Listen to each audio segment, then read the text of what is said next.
Hello বন্ধুরা, মৌসুমিস ভ্লগে আপনাদের স্বাগত জানাই। আজ করব আমি বাটার বেগুনি। তার জন্য আমি একটা ছোট সাইজের বেগুন নিয়ে নিয়েছি। বেগুনটাকে আমি পাতলা পাতলা করে কেটে ভালো করে ধুয়ে রেখে দিয়েছি। তারপর নিয়ে নিয়েছি কিছু পরিমাণ বাটার।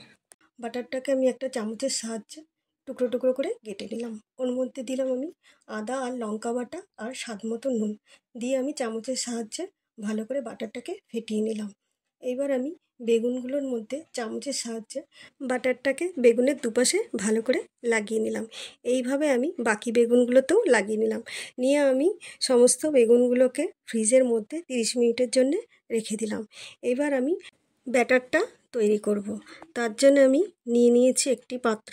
নিলাম প্রথমে কিছু পরিমাণ বেসন, তার মধ্যে দিলাম 1 চামচ চালের গুঁড়ো, হাফ চামচ কালো জিরা, হাফ চামচ লঙ্কার গুঁড়ো, স্বাদ মতো নুন, 2 চামচ কর্নফ্লাওয়ার আর হাফ চামচ গোলমরিচের গুঁড়ো দিয়ে সব কিছু ভালো করে মিশিয়ে আমি অল্প অল্প জল দিয়ে ব্যাটারটাকে ভালো করে ফেটিয়ে নিলাম। তারপর ঢাকা দিয়ে রাখলাম।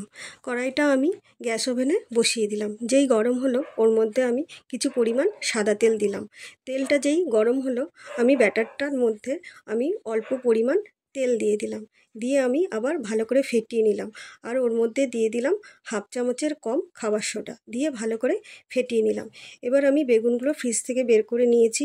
নিয়ে আমি ওই ব্যাটারের মধ্যে বেগুনগুলো দিয়ে একটা একটা করে ওই তেলের মধ্যে দিয়ে ভালো করে এদিক ওদিক করে লাল লাল করে ভেজে আমি তুলে নিলাম। এইভাবে আমি বাটার বেগুনিগুলো সমস্ত করে ফেললাম।